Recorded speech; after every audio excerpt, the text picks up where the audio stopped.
Okay, well, good evening, good morning, or good afternoon, depending on where you are joining us from the world.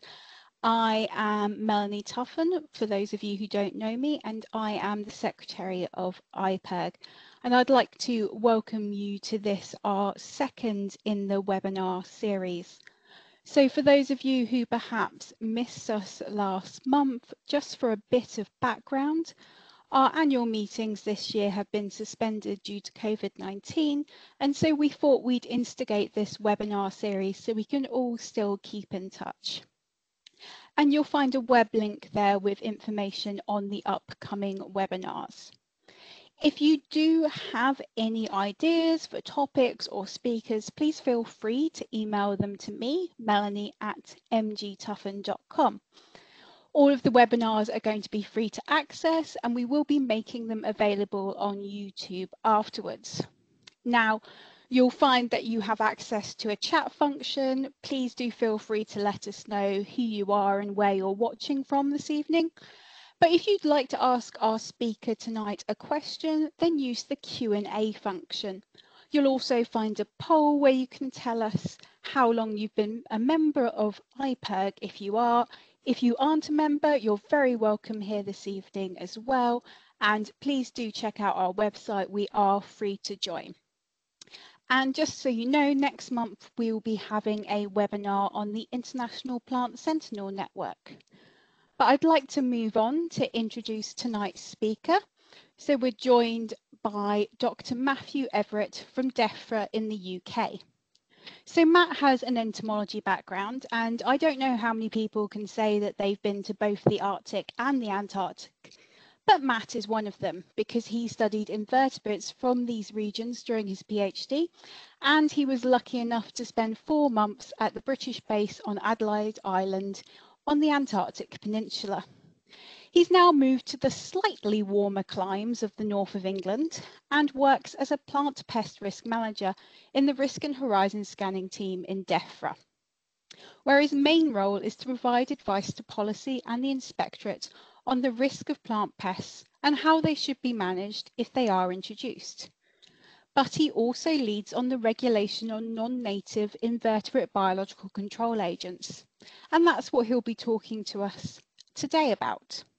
So he'll be speaking about the regulation of biological control agents in Europe with a focus on risk assessment processes for biocontrol in England. So over to you, Matt. All right, thank you, Melanie, and hello, everyone.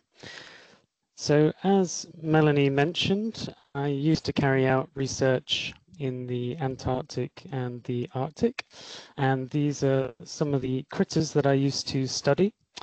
So you've got the very cute collembola on the left-hand side, or at least I think they're cute, and the slightly less cute midge on the right-hand side. And I also study some mites as well. And you used to find these in these locations in the Antarctic, in the very few areas that remained ice-free during the summer, and where you get algae, moss, lichen, and the invertebrates used to feed on these and on the associated detritus. And so while I spent most of my time looking at the ground, I did also look up occasionally and saw some very picturesque sites in the Antarctic and some less picturesque sites with these elephant seals, which spent most of their time rolling around in their own excrement, which was wonderful.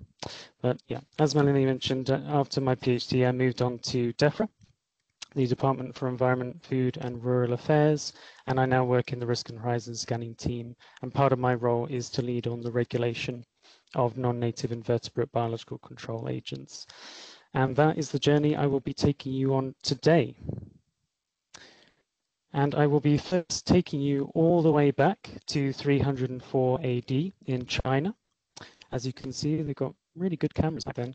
But basically, they were growing citrus and they were having problems with a number of different pests in these citrus orchards. So what they decided to do was to take Chinese weaver ants from a neighboring valley and introduce them into their citrus orchards to control those pests. And this is really the first record of a biological control agent. But this was, of course, this was just within China, just within one country. It wasn't until the 1880s when you had the first international transfer of a biological control agent, when the Vidalia beetle was transferred from Australia to the citrus orchards in California to control the cottony cushion scale. And this was really successful and is really seen as the driver of all biological control agent introductions since. And there have been thousands of them since.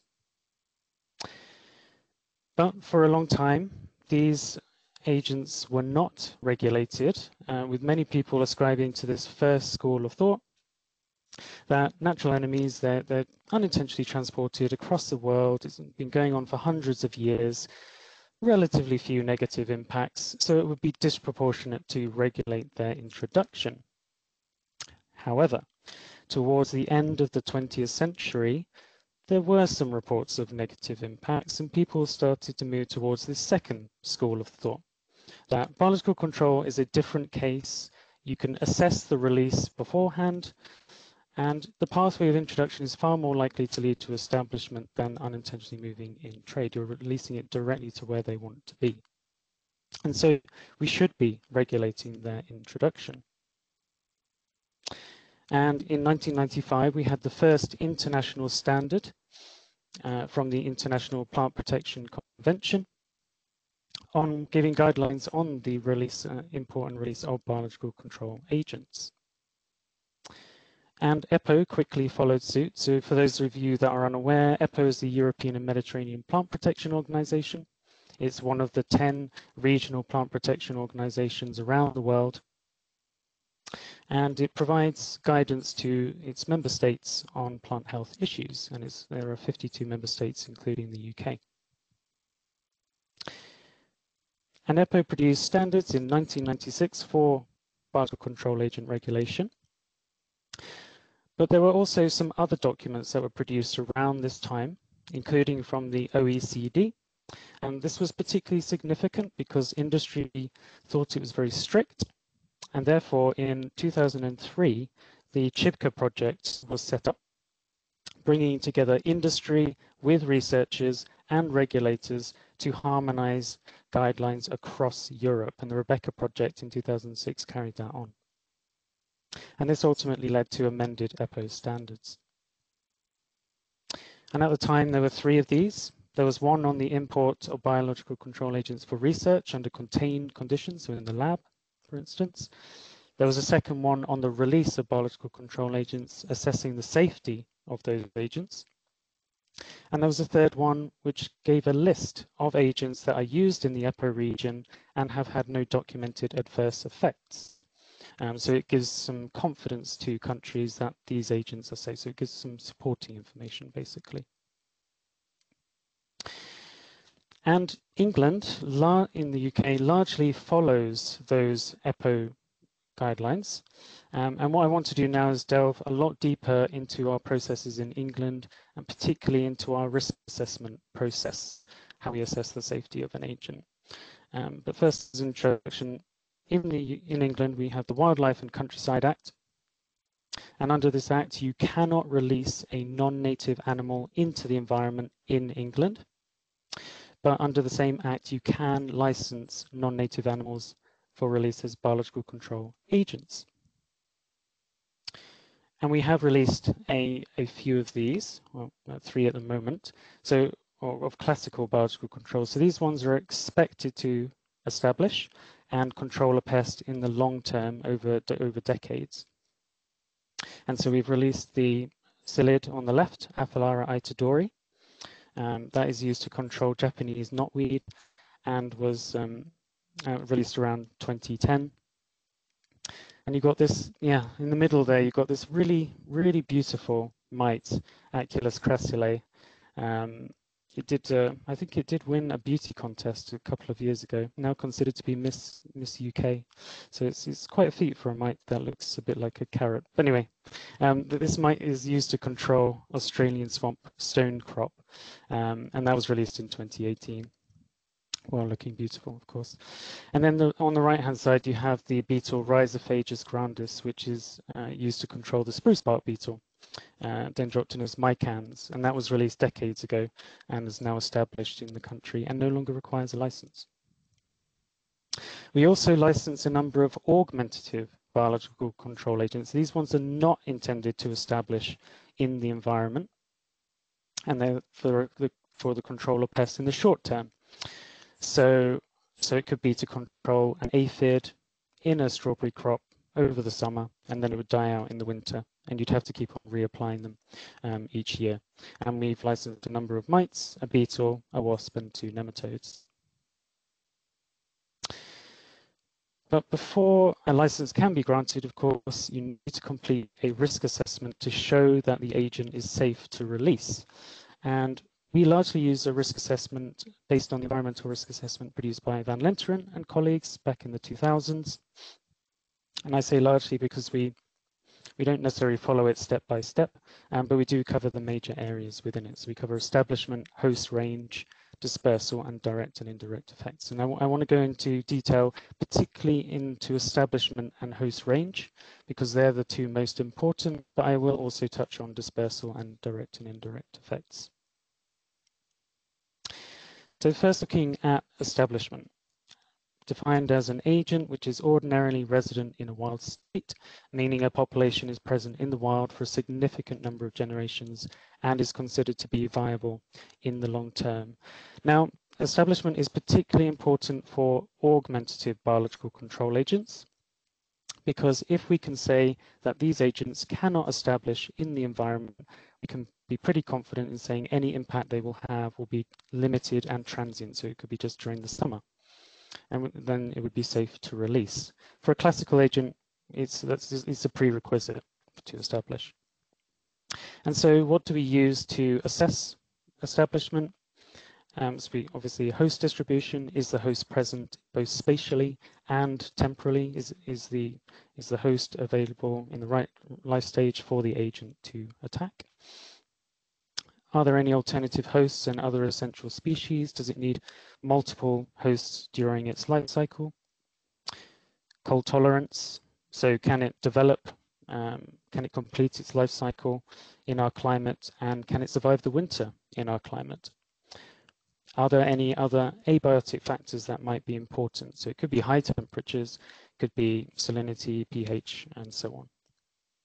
Competition and natural enemies, are there any other species that might prevent the establishment of the agent?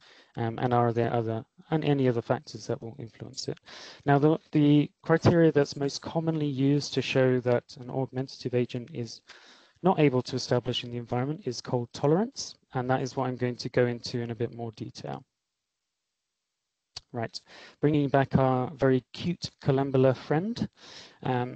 Just as to give you a bit of introduction, first of all, into cold tolerance. So, as I'm sure you're aware, invertebrates are poikilothermic ectotherms. So that means that they cannot regulate their own body temperature, and their body temperature is influenced by and varies with the environmental temperature. And at cold temperatures, many aspects of their biology are affected, including their development, longevity, reproduction, pretty much all aspects of their biology. What's important is that cold is a relative term, and some invertebrates will fare very nicely in the climate of the UK and England, whereas others will not, and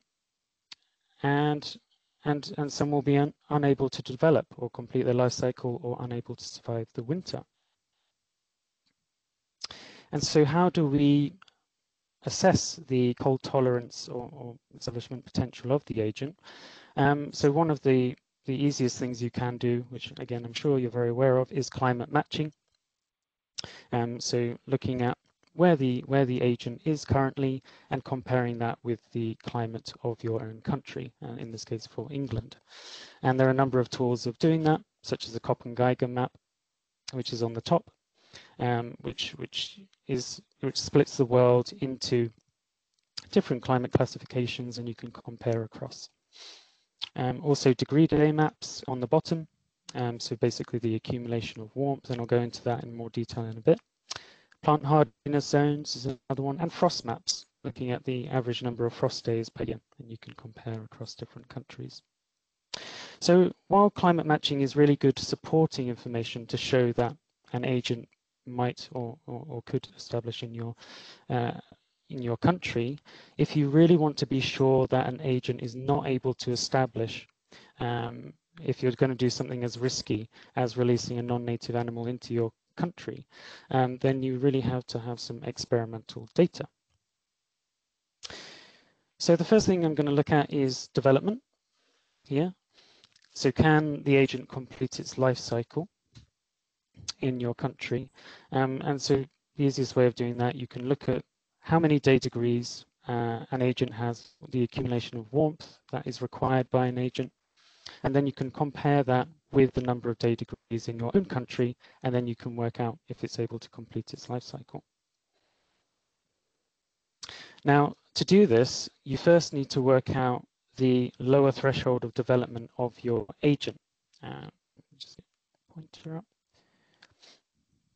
So that, in this case, that's the CT min in this figure.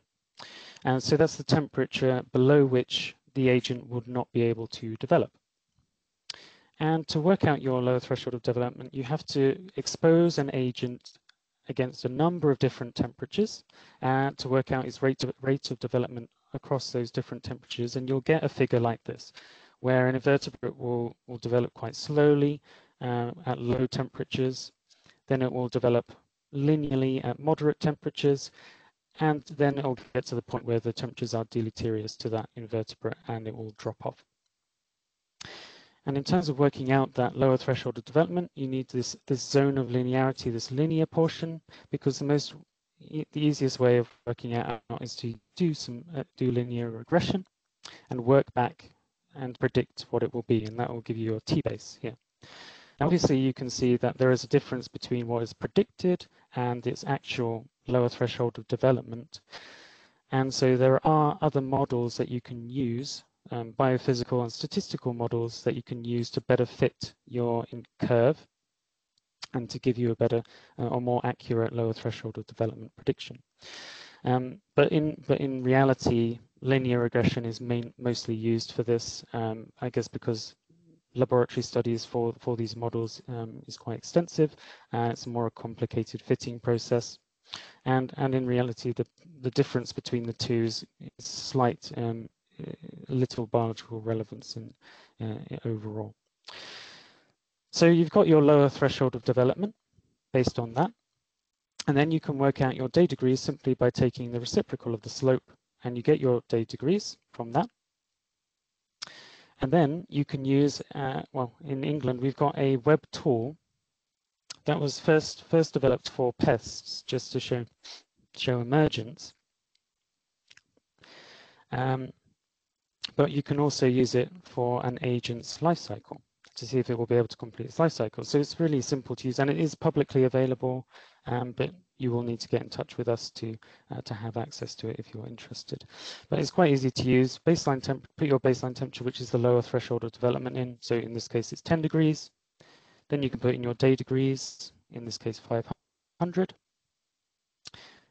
Then you can pick a year's worth of data, in this case 2015, and then it will show you whether it is able to complete its life cycle in that year. And you can do it across multiple years if it's an agent that requires multiple years to complete its life cycle, and it shows when it would be able to complete its life cycle on the right-hand side. So it's a really useful tool. Okay, so we've gone through development, and the other aspect of cold tolerance is whether an agent would be able to survive the winter in England. And just a little bit more introduction on this before we go into how it's actually measured. So bringing back our Antarctic examples again. So we've got another columbian, Cryptopygus antarcticus, and the midge Aramoctra murphyi. So invertebrates can be broadly classified into two groups. You can have freeze-avoiding invertebrates. These are invertebrates that will die when they freeze, and they will do everything in their power to lower the freezing point, and they do that through a range of physiological mechanisms, but I won't go through those. And then on the other side, you've got these freeze-tolerant organisms, which can survive freezing, and they will actually do the opposite. They will try and raise the temperature at which they freeze, because they've got a better control over when they freeze and the speed of freezing, and so it's less damaging to them. So while invertebrates can be broadly classified into these two different groups, it is a bit of an oversimplification, because both of these types also experience chilling injury. So they will experience chilling injury if they're exposed to a low temperature for too long, if they are exposed to a very low temperature, or if they're rapidly cooled. And so for a freeze-avoiding organism, you can have invertebrates that die just above the freezing point, called chill-tolerant organisms. You also get invertebrates that die well above the freezing point, and these are called chill-susceptible, and you get things like aphids. And then you've got organisms that die around the lower threshold of development, such as the housefly is an example of that. So that's quite important to understand that. And also an important factor when considering an invertebrate's cold tolerance is acclimation, the ability of an invertebrate to prepare for the winter months. And yeah, so it does this over a long period of time through a suite of physiological mechanisms to improve its cold tolerance. So that usually that is over a period of months, but in the figure here, for the midge, I've also got an example where it can occur over very short periods. So if you concentrate on this, so when the midge is directly transferred to -15 degrees, it doesn't survive particularly well, 20–30% survival. But when you gradually cool the invertebrate from room temperature down to -15 degrees, the survival is pretty good, 80–90%. So that's within a matter of hours. It can have an improvement in response. So this is just important to think about when you're measuring the cold tolerance of an agent, that you measure it when it's in a cold hardy state, not when it's in a summer state, as that would give you a false impression of its actual cold tolerance. Now, this figure came from my PhD, and speaking of PhDs, as a really poor segue into a bit of light relief in the middle of this presentation, I came across an article where students were asked to describe their PhDs in one sentence. And these are the things that they came up with. Moby Dick is the hero of Moby Dick. People reach faster and straighter to pictures of cake rather than to pictures of vegetables. I'll definitely go with that one. When a space rock goes in front of a star, you can't see the star again until the rock moves. And dead birds were really sexy, before they were dead, that is. And you can kind of see where that's going. And so for my PhD, I suppose in one sentence would be this. Invertebrates that live in the cold can survive the cold. Extremely profound remark there. But anyway, back to the presentation, or the main subject that I'm talking about. So now that we've gone through the introduction of invertebrate cold tolerance, the different categories, and the importance of acclimation, how do you actually measure that? So there are really three main indices of cold tolerance that you can measure. So the first one is the supercooling point, or the freezing point that I was talking about. Though, as I mentioned, this is of limited benefit because freeze-avoiding organisms can die above their freezing point, and freeze-tolerant organisms can survive past their freezing point. So it's not that helpful. So then you think about the other two indices of cold tolerance that you can use, which are lower lethal temperature, the temperature below which an invertebrate is unable to survive, and the lower lethal time, the time at a certain temperature above which the invertebrate is unable to survive. And this one is the one I'm going to talk about a little bit more, the lower lethal time, because we do use this. So in England, we've broadly worked out that the mean winter temperature is about 5 degrees. With exceptions in the coastal regions and in the southwest and in London where it's a bit warmer. And so you can say that if an agent can't survive for very long at 5 degrees, you can be pretty confident that it's not going to survive the winter and establish in the UK or in England. And some studies have been done on a number of different species, looking at the lethal time 50, so the time at which 50% of the invertebrates die at 5 degrees in the lab, and then compared that with the field survival. And there's a really good correlation between the two. So you can say that if an invertebrate can only survive for a few days in the lab, it's very unlikely to survive for very long in the field, and very unlikely to survive the winter in the country, in England.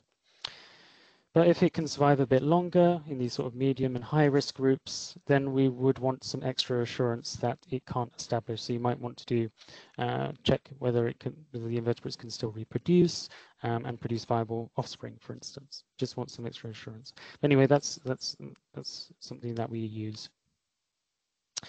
Okay, so that was a bit on establishment.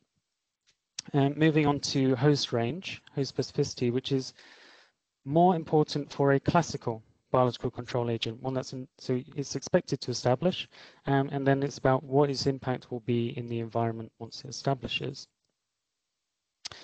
And you want to be sure that your classical agent only attacks the target species that you want to attack, and not other native species. So host specificity or host range is defined as the range and diversity of species that an invertebrate can be feed and develop on. And you want to, and as I say, you want to make sure that your classical agent can only really feed on the target and not any wider.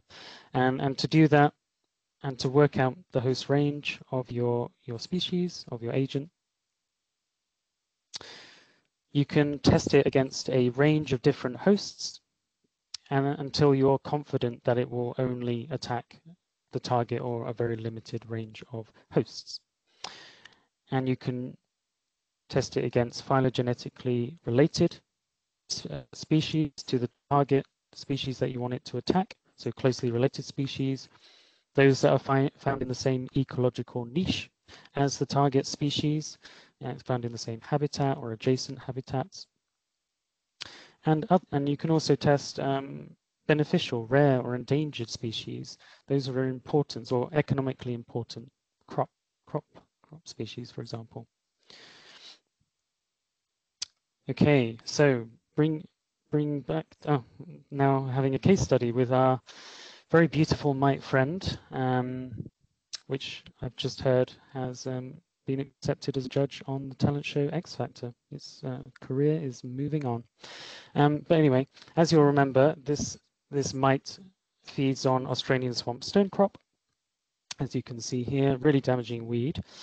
And how does the host specificity determine for this mite? So the mite was tested against a whole range of hosts, including phylogenetically related species, those in the same habitat, some rare species, and some economically important crop plants as well. And yeah, so there's about 40 of these in total. I'll just leave this here for a second because it took me a long time to put together. All right, move on. Okay, so so for each of those plant species, there are different types of tests that were performed. So you had those no choice tests where you just had the mite and the plant, the non-target plant together, and see if it would feed on that plant, if it would lay eggs, if it would develop on those plants. And you'd also do choice, choice tests were also done. This isn't for the mite, but I didn't have another good picture of a choice test. But basically you have your non-target plant, say, in the center, and then you put your target species around the edge, and to see what the preference is of the mite. Again, looking at feeding, egg laying, development, and so on. And in the case of the mite, there was no feeding or significant damage on any of the plant species tested, apart from the pygmy weed, Crassula aquatica, where there was really limited damage here, as you can see by the arrows. slight curvature of the leaf, really small damage which went away within weeks. And so you can be pretty confident that this mite is host specific to Australian swamp stonecrop. Okay. Right, now I'm just going to touch on a couple more areas which are dispersal and direct and indirect effects, but these are generally less important than the other two that I've mentioned.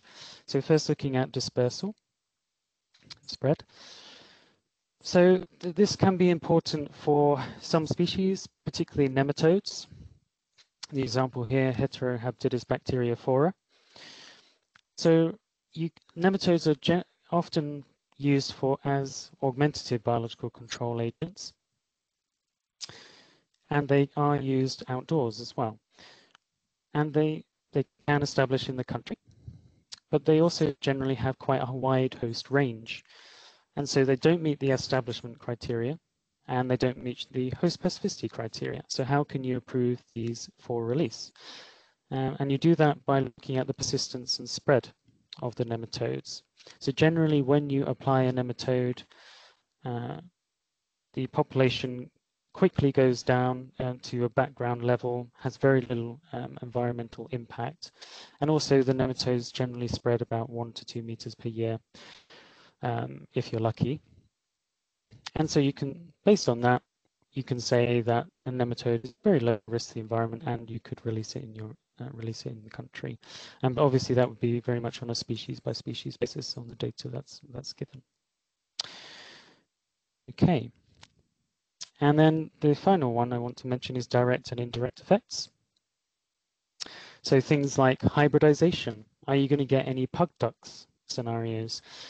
Could the agent hybridize with another species and displace the species? Are there any animal and human health effects? And is it a vector of damaging pathogens, for example? These are all things that are taken into account in our risk assessments. Okay, so the final thing for the risk assessments, we've been through some of the risks of the agents, but it's really important in these to also consider the benefits, economic, environmental, and social benefits of the agent, because if an agent significantly, or the benefits significantly outweigh the risks, then you might still want to release the agent, even if there are some potential risks. We don't really want to be in a situation where we're not able to release an agent unless it has zero risk, because we would end up never releasing a biocontrol agent. We wouldn't have many sustainable alternative solutions to chemicals, and we wouldn't have much research on biological control agents either, because there'd be very little likelihood of getting them through. And so these are really important part of the risk assessment. Okay, and once you've got your risk assessment, what is the review process for it? I just really wanted to put this in just to show the level of rigor for the review process of a biocontrol agent. So the applications will go through an internal review by our team in Defra, and there will also be an external review by our neighbouring countries, Scotland and Wales, and also some other bodies as well, including the Independent Body Advisory Committee on Releases to the Environment. If it is an agent that attacks plants, attacks weeds, then it would also go to the Plant Health Risk Group, which is a monthly meeting to discuss plant health issues. It would then go to a public stakeholder consultation, and we would also consult our European partners as well across Europe if it is the first release in Europe. It may go back to the Plant Health Risk Group if there are any outstanding issues after that. And finally, there would be submission to the Minister for the approval. Now, if all went swimmingly, I guess it would take about 6 months to go through this process, but there's very likely to be feedback to the applicant, amendments made to the risk assessment, and particularly if we require more research to be done, that's going to significantly prolong this process. Now, for an augmentative agent, so one that's not expected to establish in the environment, the process is a lot more stripped back. You just require the internal and external review. And the reason for that is because it's not able to establish in the environment. It's not really a concern for the public or stakeholders or the minister, and so it just needs to go through that simple review process there. Okay, So back to the rest of Europe. So you'll remember at the beginning of the presentation I said that England largely follows the EPPO standards. And there are other countries that also follow the EPPO standards quite closely too, like the Netherlands and Switzerland. But there are also other countries that regulate in a different way. And this is an issue for biological control companies, because if they want to sell a biocontrol in several countries, they'll have to go through different information requirements, different costs, different timelines. It's a lot more difficult to access the market. There's also another issue in Europe, because you don't have a Europe-wide regulation for biological control agents. It's voluntary for the country. And so you can have a situation where an agent could be released in a country with no regulation, and then it could hop over into a country where there is regulation, and they wouldn't have allowed the release of that agent. And so you could get a really harmful agent being introduced potentially. And I suppose a case in point of that is the harlequin ladybird, Harmonia axyridis, which I'm sure you'll have heard of, which was released in the 1990s in France without a risk assessment. And if it had gone through a risk assessment, it would not have been allowed to be released. We now know it predates other species, it outcompetes other ladybirds, it's a nuisance in homes, it's a contaminant of grapes. If it's crushed up with grapes, it releases this reflex fluid that makes the resulting wine taste absolutely disgusting. And this ladybird has spread across Europe and into the UK, where it's spread over most of England and Wales and into parts of Scotland and Northern Ireland as well. And you often hear the phrase that you're never too far away from a rat, but really judging by this, you're never too far away from a harlequin ladybird. And there's probably one in my flat right now. Quite a scary thought. So, given these issues, we should strive for harmonization of regulation across Europe. But the issue is there are simply so many countries in Europe, and it's really difficult to tease out the regulation, the regulation relating to biocontrols in these different countries, take them out, and then harmonize across the board, particularly if the regulation is tied up with chemicals regulations, which are very strict. But we should strive to do so, because in Europe, the number of the control options for pests are reducing. Chemicals are reducing. This is a bit of an old figure, but it gives you the general impression. We've lost a lot of chemicals, and we need to focus on sustainable alternatives, and biological controls are one of those alternatives. So I just wanted to end by saying what some of the work that EPPO is doing, so the European and Mediterranean Plant Protection Organization, because they have a biological control panel, and it's a large remit is looking at the harmonization of regulations. So some of the things that they are doing is continuing to update the EPPO list of biological control agents, that list I mentioned at the beginning, which are those agents used in the EPPO region and have had no documented adverse effects, giving some information to countries on the safety. EPPO is also looking to find out more from their member states about their regulatory systems to work out where they can have the most benefit in harmonizing regulation. But often it's quite difficult to get in touch with some of these countries and work out actually who is responsible for these agents. It can be really difficult. They've also developed a decision support scheme, a fourth standard on top of the three I mentioned at the beginning of the presentation, which gives a scheme for countries assessing an agent.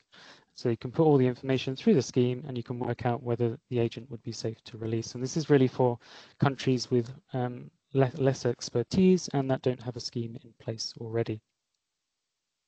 And they're also looking to better exchange information between regulators. So they're looking to produce a platform where countries can put on risk assessments and their decisions and justifications for their decisions for release of the agents, and that would be really helpful. So if for me in the UK, if I get an application for an agent, I can look on this platform, see if any other applications have been made, see what the decisions were, and that'd be really helpful. And then finally, they are looking to develop a standard for host specificity testing of weed biological control agents. So I mentioned that host specificity testing is really important. And so I certainly welcome a standard on this. So, yeah, we've had quite the journey from the Antarctic right back to 304 AD in China, right through to the present day in Europe, and with a particular focus on England. And I'd just like to say thank you for listening, and I'm happy to take any questions. Thank you very much, Matt. So as a reminder, if you would like to ask a question to Matt, you can use the question and answer function. But I might just kick us off here. Now, Matt, you've spent quite a lot of time talking about invertebrates, which obviously is your area of expertise. But some people might want to release biological control agents that are fungi, that are viruses. I was just wondering, do we have sort of similar protocols in place? Do we have different protocols for using pathogens as opposed to invertebrates? Yeah, so it's slightly different for England because, as I was mentioning in the presentation, in England we have the Wildlife and Countryside Act, which prevents the release of non-native animals, but there isn't really an equivalent for pathogens. Now, for generally pathogens used as biological control agents, such as in like biopesticide products, they would be the responsibility of our chemical regulations division. But for non-native pathogens, we do get involved for pathogens that attack weeds, because if they attack weeds, they might be held under quarantine due to our plant health regulations because they're considered a plant pest.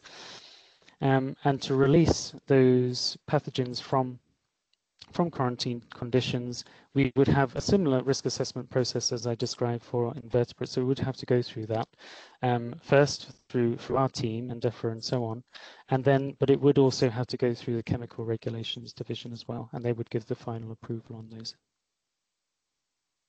Thank you very much. And then you gave us a few examples there of times that biological control release has gone wrong, which I think we're all familiar with.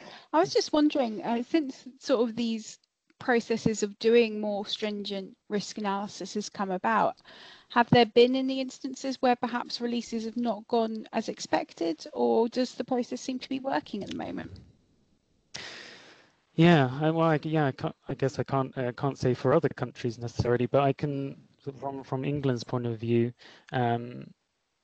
since we've had these more stringent risk assessment requirements, I don't think there has been any particular issues with our biological control agent releases.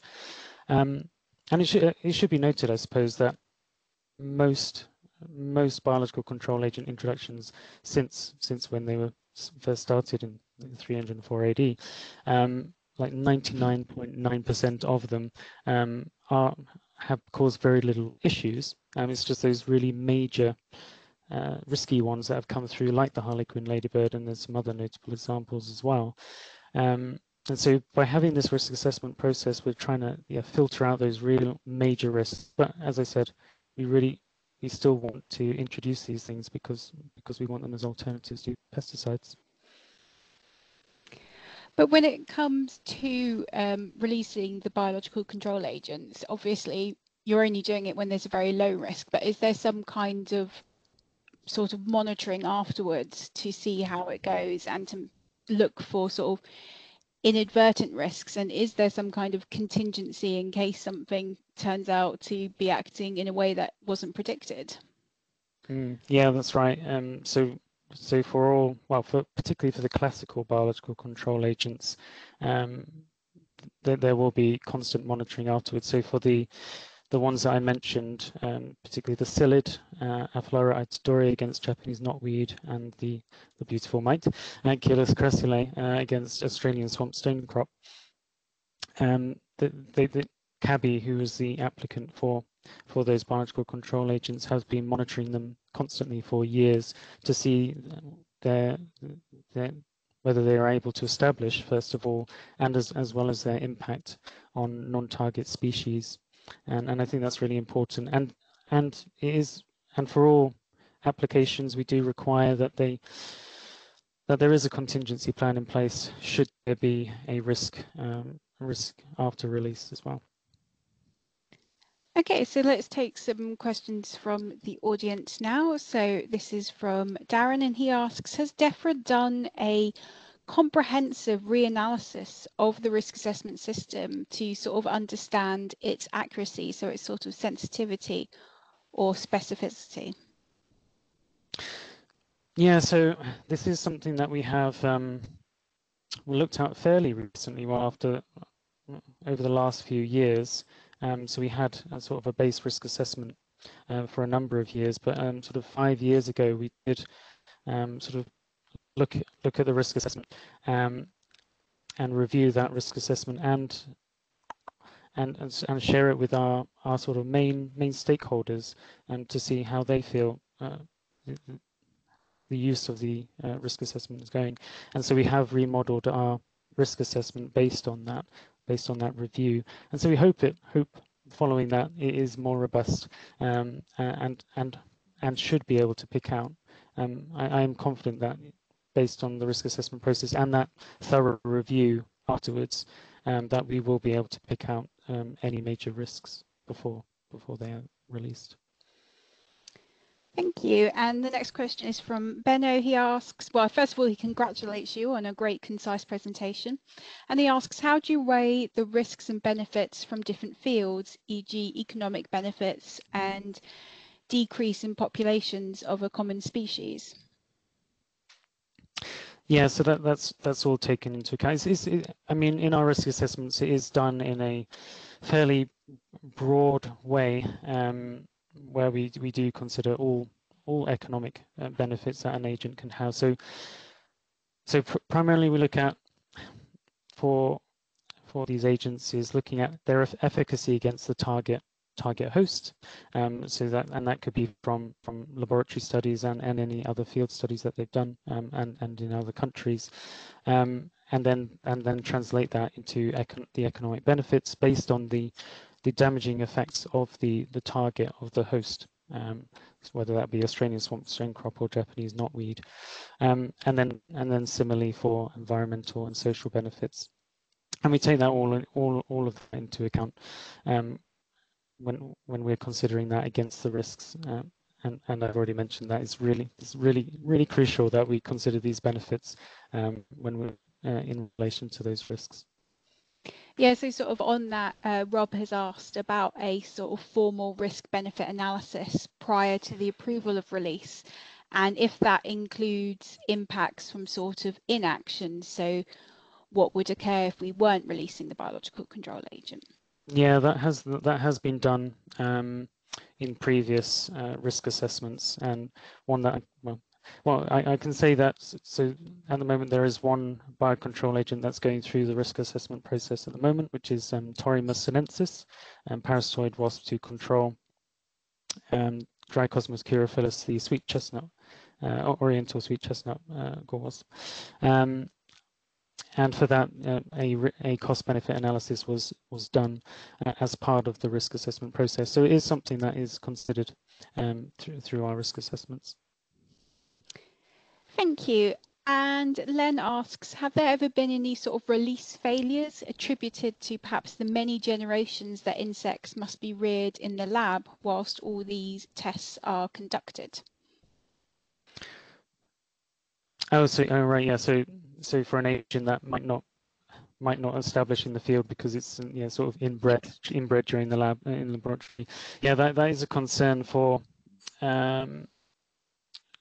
When CABI has released an agent previously, and they have been worried about the number of generations, because CABI have done very comprehensive research on these species and it's years worth of research.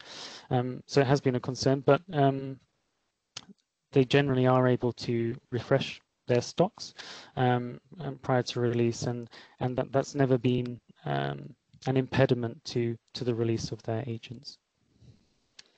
Okay, we've had a couple of the inevitable Brexit questions, Matt, which you and I are used to, being from the UK. So has Brexit had any effect on our sort of regulatory system for release of biological control agents? That comes from Alec, and then from Darren, is it affecting sort of this harmonisation process you were talking about as well? Yeah, so actually Brexit has had very little impact for biological control agent regulation, because it's not an EU regulation. Its regulations are voluntary for each country, and we have our own regulations. So our regulations have remained exactly the same as they were prior to Brexit. I suppose the one issue that we've had with biological control agents because of Brexit is if if a biological control company wants to import their biological control agents once they've been approved from a country in the EU, there are different requirements now for the EU, so there has been some issues moving their biological control agents across, but we are working through those. But yeah, ultimately it's quite limited at the moment. But yeah, and in terms of the wider question about whether that would affect harmonisation, again, because there isn't an EU-wide regulation for biological control agents, I don't see that being a particular issue. But maybe maybe we will see in the future that there will be. But at the moment, I don't see a huge amount for biocontrol agents. Okay, and then one last follow-up question from Rob, who asked you about risks and benefits earlier. He just wants to know sort of more specifically how the risks and benefits are compared within the risk analysis. Yeah, as I was saying, it is quite general that we have these broad sections in our risk assessment for economic, social, and environmental benefits, and then it is and as you were saying, that there are instances where we have these cost benefit analyses as well, and so it's really expert judgment, looking across the benefits against those risks within our team, and then later by the other reviewers and so on. Okay, I think actually we do have time for one more question. So Anne asks, she says, you talked about the early control for cottony cushion scale, and asks, do we currently have an approved biocontrol agent for that in England? No, we I don't know. Well, I don't think cottony cushion scale is a massive pest for the UK, although I have to say I'm not that familiar with the cottony cushion scale, but so I wouldn't be able to provide that much more information on it, I'm afraid, than that. Sorry. I think, well, if you don't mind me stepping in from my previous career, I believe there are biological control agents available for it, because it can build up quite badly in glass houses, so it's more of a concern for people who have sort of botanical collections, if you don't mind me stepping in there, Matt. No, thank you. Okay, so it looks like those are all of our questions. So I'd just like to thank Matt once again for joining us. I hope everyone who's watching will join us again next month on March the 17th. We'll be at a slightly friendlier time for Europe and the UK. So I believe it will be 9 AM UK time, 10 AM for most of Europe. So once again, thank you very much. Thank you to Matt, and I hope you have a fantastic day, a fantastic evening or afternoon, wherever you are. Bye-bye for now.